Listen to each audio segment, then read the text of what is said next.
చక్కని సీతకి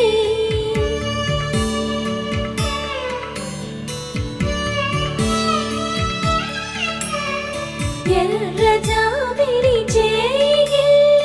రాముడేడని అడుగుతుంటే